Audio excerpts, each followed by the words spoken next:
చాలా బాగుంది కదా మూవీ. రామ్ చరణ్ యాక్టింగ్ ఇప్పుడు ఫస్ట్ మాసు ఫస్ట్ నుంచి లాస్ట్ వరకు అదే యాక్టింగ్ చేశాడు రామ్ చరణ్. ఒక విధంగా చెప్పాలంటే చిరంజీవిని నేను అనను కానీ చిరంజీవి మెగా ఫ్యాన్. చిరంజీవిని కూడా మైపేర్పించి యాక్టింగ్ చేశాడు. ఇప్పుడు వరకు నేను చిరంజీవిని కూడా అలా చూడలేదు, ఈ సినిమాలు చూశాను కానీ రంగస్థలానికి డబల్ చేసాడు అనిపిస్తుంది నాకైతే. ఈ సినిమాలో ప్రతి వ్యక్తి లాస్ట్ వరకు చూసిన వ్యక్తి, సినిమా చూసిన ప్రతి వ్యక్తి ఎవరైతే ఉన్నారో వాళ్ళు లాస్ట్లో కంటతడి పెట్టకుండా బయటికి రాని వ్యక్తి ఎవరు ఉండరు నాకు తెలిసి ఈ సినిమా చూసిన వాళ్ళు. నేను అనుకుంటున్నాను కలెక్షన్ ఇక అవి చెప్పడానికి కూడా లేదు, అన్ని బ్లాక్ బస్టర్ అయిపోద్ది. ఆల్రెడీ ఇప్పుడు సగం బిజినెస్ అయ్యి ఉంటుంది. దానికి డబ్బులు హైలైట్ మూవీ. ఇప్పుడు ఏఆర్ రెహమాన్ సినిమాలో ఈ మధ్య కాలంలో లేని హైలైట్ మ్యూజిక్ ఇచ్చాడు ఈ సినిమా. సూపర్ రావచ్చు, వస్తుంది కంపల్సరీగా ఇవ్వాలి ఈ సినిమా. 3000 crores లాస్ట్ క్లైమాక్స్ 5 minutes మాత్రం Ram Charan is the performance highlight. Super. Buchibabu is Charan Babu అంటే బుచ్చిబాబు అంతే. స్టార్టింగ్ లో అయితే సెకండ్ అయితే మొత్తం క్లైమాక్స్ కూడా బాగానే ఉంది. మొత్తం ఎమోషనల్ లానే లేదు, మొత్తం బాగానే ఉన్నాయి. ఇది సినిమా ఎలా చెప్పాలంటే ఇప్పుడు మన రంగస్థలం చూసాం, దాంట్లో మనం రామ్ చరణ్ చూస్తామా, ఎవరిని చూస్తాం, బుచ్చిబాబు తన క్యారెక్టర్ చూస్తాం. సేమ్ రంగస్థలం ఎలాగో పెద్ద సినిమాలో రామ్ చరణ్ గారు పెద్ద కనబడతాడు. మీకు చాలా ఇప్పుడు తమిళ సినిమా ఫ్లేవర్ అన్ని కనబడుతున్నాడు, క్యారెక్టర్గా వెళ్తుంది కదా, చాలా మంది చెప్పొచ్చు. దీంట్లో మీకు పెద్దయే కనబడతాడు. ఇలాంటి సినిమాలకి నేషనల్ అవార్డు రావాలి, పక్కా వస్తుంది ఈ సినిమాకి నేషనల్ అవార్డు. బుజ్జిబాబు పక్కా వస్తుంది, చూస్తూ ఉండండి. రామ్ చరణ్ అంటే అసలు ఫస్ట్ హాఫ్ లో ఉంటుంది పెహల్వాన్ ట్రాన్స్ఫర్మేషన్. తను 2.5 సంవత్సరాలు కష్టం అన్నాడు, అది కనబడుతుంది. మీరు పెహల్వాన్ స్టార్ట్ వచ్చినప్పటి నుంచి ఎండ్ అయ్యేదాకా సినిమా ఒక రేంజ్ హైలోకి వెళ్ళిపోయింది. తర్వాత సెకండ్ హాఫ్ లో వచ్చిన తర్వాత తను ఎలా అయితే నెక్స్ట్ రన్నర్గా అవుతాడో, ఎమోషనల్ జర్నీ, అసలు ఊరి కోసం ఒకడు ఎంత కష్టపడతాడో ఏంటి అనేది ఈ సినిమాలో చాలా బాగా చూపించారు. అసలు రామ్ చరణ్ రంగస్థలం తర్వాత ఎలా అనుకున్నా అలాంటి చాలా బుచ్చిబాబుకి చాలా థ్యాంక్స్. ఇలాంటి మంచి సినిమా తీసినందుకు పక్కా నేషనల్ అవార్డు కొడుతుంది. ఇది పెద్దగా రూలు.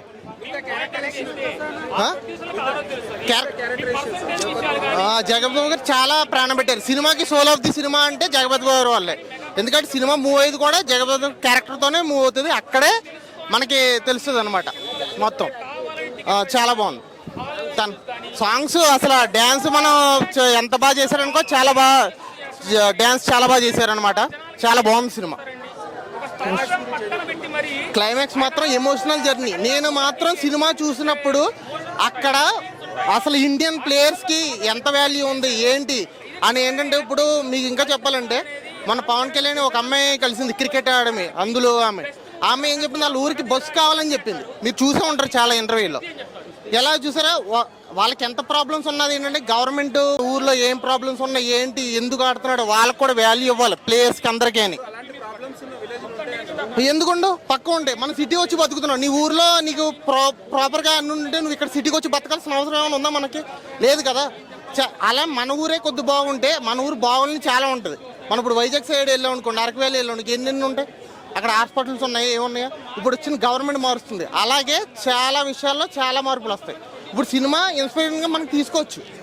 అలాగే మిగతా సినిమాలకు కూడా ఈ సినిమా నిజం చెప్పాలంటే ఒక ఎలా ప్లేయర్కి ఎలా ఏం ప్రాబ్లం ఏం ఇష్యూస్ ఉన్నాయి ఏంటి తను ఎలా ఫేస్ చేశాడు, తన ఊరి కోసం ఏం చేశాడు అని సినిమా చాలా బాగా చూపించారు.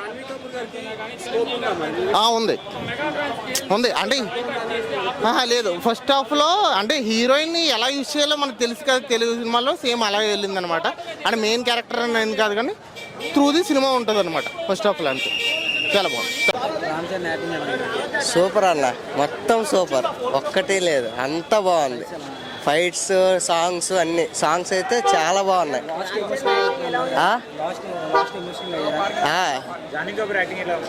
బాగుంది. బ్యూటీ క్వీన్ ఆమె. ఇంకేం సినిమా అయితే కేక, చాలా బాగుంటుంది, ఎక్కడ బోర్ కొట్టదు, అదైతే పక్క. చాలా మంది వెళ్తారని ఆశిస్తున్నాను. నేను కూడా విలేజ్ నుంచి వచ్చాను. పక్క 1000+ పక్క రికార్డ్. అంతే చంద్రబాబు యాక్టింగ్ అంతే అనిపించింది. ఇంకా ఆస్కార్ రావచ్చనే ఇది కూడా ఉంది. బాగుంది. ఫైట్స్ బాగున్నాయి. పైల్వాన్ అయితే పీక్స్ అసలు స్క్రీన్ కి అలా అత్తుకుపోయాడు పైల్వాన్. ఎంటర్టైన్మెంట్ ఎక్స్పెక్ట్ చేయొచ్చు ఈ మూవీలో. ఎంటర్టైన్మెంట్ లేదు బ్రో, మొత్తం కష్టాలు ఎలా ఇచ్చేసాడు అనేది మొత్తం సినిమా. ఎంటర్టైన్మెంట్ అనేది మొదట్లో ఉంటుంది, ఒక 20 minutes ఎంటర్టైన్మెంట్ ఉంటుంది. 1000+ పక్క ఐటమ్ సాంగ్ పీక్స్ అసలు సినిమాలో ఉంది. అంది అంతా బాగుంది. ఓకే, ఫస్ట్ హాఫ్ అంతా ఓకే బాగుంది, మాకైతే బాగా నచ్చింది. ఇంటర్వ్యూలు మాత్రం వేరే లెవెల్, అసలు మామూలుగా లేదు. అసలు ఇంటర్వ్యూలు మాత్రం వేరే లెవెల్, సూపర్గా ఉంది. అలా పెద్ద పుష్పలాగా అసలు కంపేర్ చేసేనే అవసరం లేదు. లేదు రంగస్థలం మిక్స్ అంత ఏం లేదు, బాగుంది. రంగస్థలం మించిందంటే అది వేరు ఇది వేరు. మొత్తానికి రంగస్థలాన్ని దీన్ని కంపేర్ చేసే అవసరం లేదు. మొత్తానికి అదే చూడాలి. యాక్చువల్లీ బడ్జెట్ గురించి కాదు కానీ మ్యాటర్ ఇక్కడ ఏంటంటే కంటెంట్ ఈజ్ ఇంపార్టెంట్. ఓకే, పెద్దీలో మెయిన్ థింగ్ ఏంటంటే కంటెంట్ చాలా పవర్ఫుల్. ఓకే, క్రికెట్ ఆడతాడు, చేస్తాడు, అంతా బాగానే ఉంది, తిరుగుతున్నాడు. ఓకే, మధ్యలో ఆమె ఏంటంటే హీరోయిన్ జాహ్నవి వస్తుంది, అంతా బాగానే ఉంటుంది. కానీ ఇట్లా లాస్ట్ 30 minutes మాత్రం ప్రీ ఇంటర్వెల్ మాత్రం వేరే level. The best performance till date.